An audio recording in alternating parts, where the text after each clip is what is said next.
How do you start a podcast for beginners? Well, that's a very good question because you can really get lost in the weeds very easily. A couple key things you need to keep in mind, and we'll sort those out for you in just a few.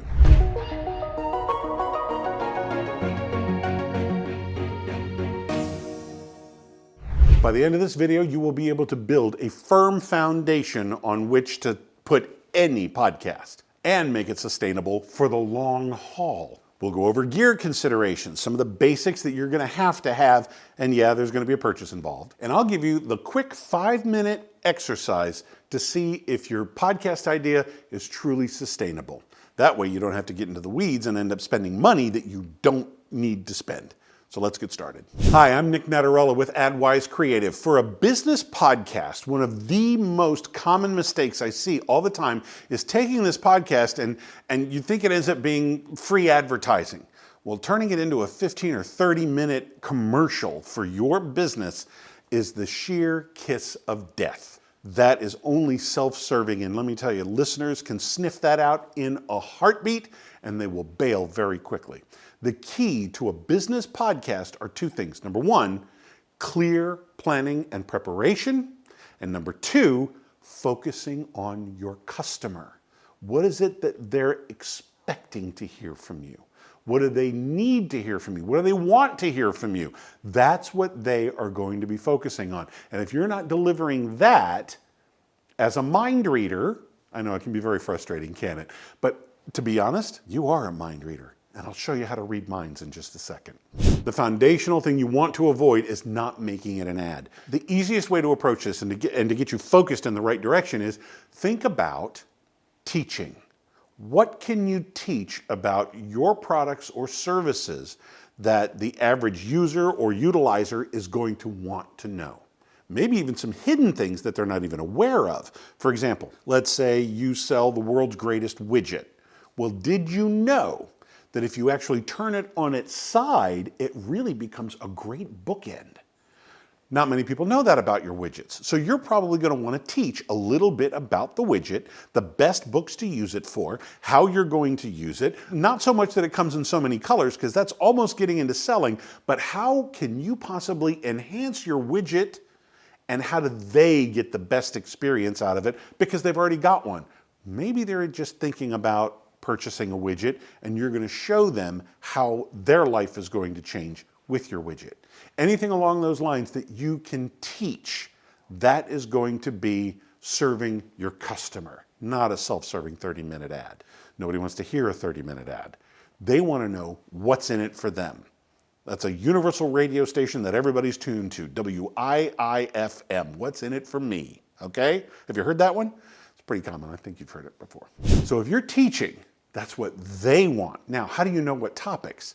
That is also the mind reading technique I was telling you about. A buddy of mine, Nate Woodbury, has come up with what he calls the leaf strategy.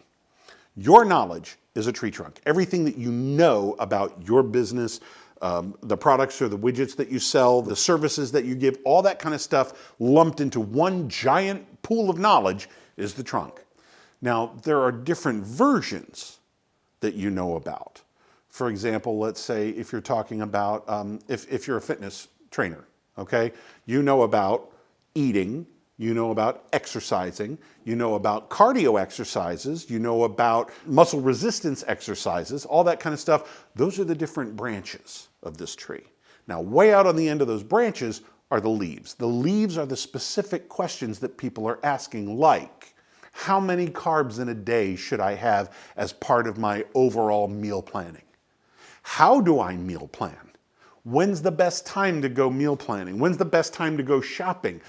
How do I make my way through the grocery store to avoid all the garbage that I don't want in my diet? Those are the specific questions that people are asking. And two ways to find those. Number one, listen to your current customers. What are they asking you already? And number two, there are SEO programs, search engine optimization programs, that can help you do that research. When you start typing in keywords that you want to look into, just the really superficial stuff, the 50,000 foot level, it's going to start giving you deeper suggestions. And part of those suggestions, if you're using a certain program or certain programs the right way, they've got a little button called questions. And based on your keyword suggestions, it's going to show you the questions that the world is asking. So you know exactly what people are thinking. You know exactly what they're asking. You have become a mind reader. Just don't tell my wife.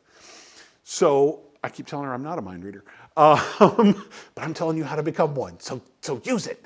Basically, think of it as a cruise. They're on a cruise. They know they want to go to some tropical island, maybe do a little hiking. They want really nice beaches, some beautiful flowers, but they haven't picked a destination yet. So when they type in those criteria, flowers, beaches, hiking, all of a sudden, there you are, already standing on the shore with your little circle of flowers, about ready to put it over their neck. You met them there. They found your video, whether it be products to buy or services that they're looking for. They have the questions. They just don't know you exist yet. They don't even know you're on this in the world. So now you're going to meet them. You're all of a sudden going to go, oh yeah, you got a question? I've got an answer for you. I've got an answer. I'm already there. And when they keep asking other questions and you keep popping up over and over and over, well, you must be the voice of authority. You're the one who knows all about this stuff. I've seen you from A to Z, and you've got answers for all of it. Well, by golly, you're the one I want to do business with. That's basically the philosophy behind it. It's a little oversimplification, but I'm getting a little punchy at the end of the day. So those are the questions. That's how you find your clients, and that's how they identify themselves and come forward to you. And now at the end of every single episode, you're going to want two things. Number one, a call to action.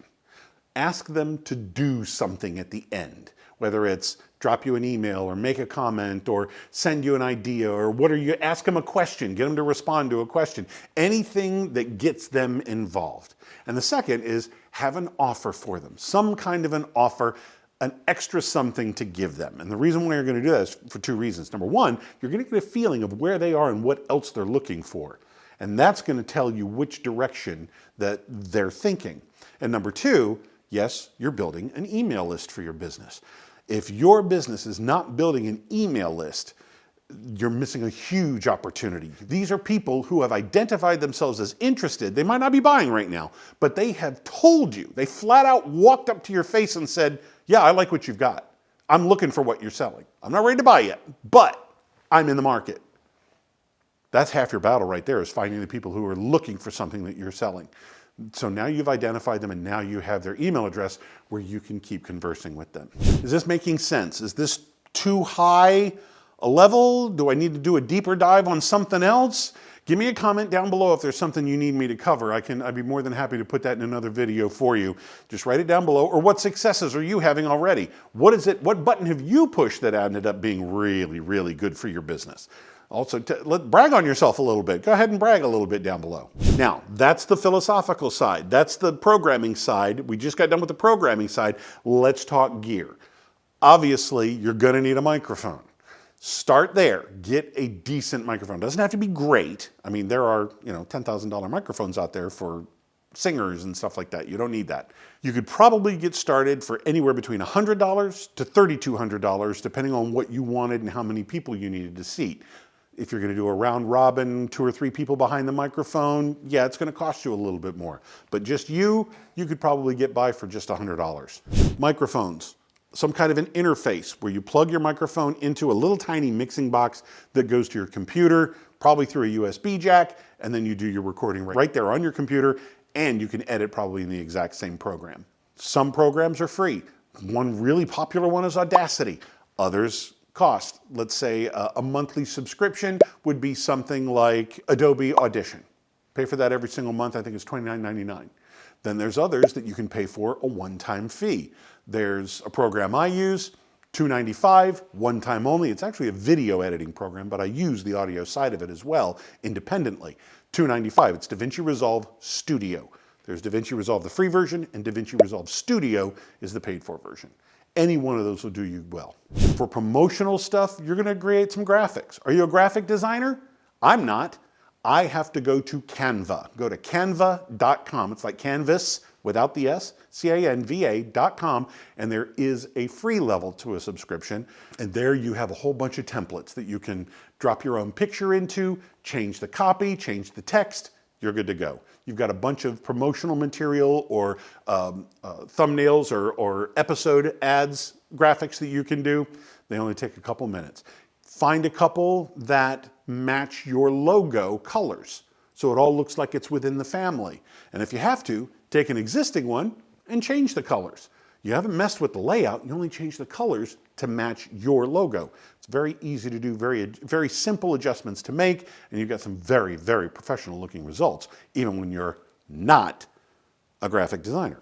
One of the other key elements is how you talk to your audience. One of the biggest things that you can do is kind of like what I'm doing right here, right now. Have you picked up on it yet? It's me and you. I'm looking you dead in the eye, and I'm talking like it's just me and you here. Too many people get caught up in this audience mentality. I don't know what that is. Hi, everybody. I don't get it. It's me and you. It's not, I don't think you've sold tickets and you've got 500 people in the room with you. Probably not. So why am I saying everybody? Anyway, it's a free PDF called Engaging Your Audience: The 3 Secrets to Skyrocketing Your Podcast Success. Get your copy down below in the description is a link. Click on that and get your free copy probably within the next 5 minutes. Thanks much. I'm Nick Natarella with AdWise Creative. Thank you for watching.